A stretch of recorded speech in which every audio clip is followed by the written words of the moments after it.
வாக்குத்தத்தம் உன்னுடையது. என் மகனே, மகளே, நான் உன்னை வெளிச்சமாக வைத்திருக்கிறேன். உலகம் இருளுக்குள் இருக்கிறது, மனிதர்களில் வெளிச்சம் இல்லை, இருள் நிறைந்திருக்கிறது. இருளின் கிரியைகள் மனிதர்களுக்குள்ளே இருக்கிறது. அந்த கிரியைகள் வெளியே தெரியக்கூடாது என்று தங்களை மறைத்து வாழ்கிறவர்கள் ஏராளம்.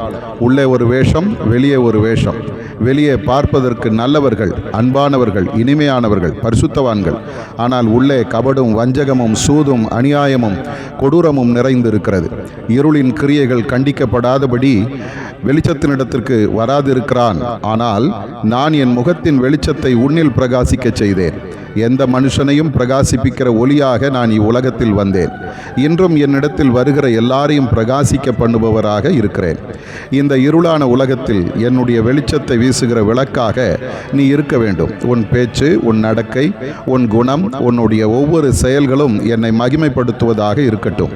நீ எவ்வளவுக்கு எவ்வளவு என்னை வெளிப்படுத்தி சாட்சியாக வாழுகிறாயோ அவ்வளவு நானும் உன்னை மேன்மைப்படுத்தி உன்னை மற்றவர்களுக்கு முன்பாக உயர்த்தி நடத்துவேன். ஆதார வசனம்: இருளிலிருந்து வெளிச்சத்தை பிரகாசிக்க சொன்ன தேவன் இயேசு கிறிஸ்துவின் முகத்தில் உள்ள தமது மகிமையின் அறிவாகிய ஒளியை தோன்ற பண்ணும் பொருட்டாக எங்கள் இருதயங்களிலே பிரகாசித்தார். 2 கொரிந்தியர் 4:6.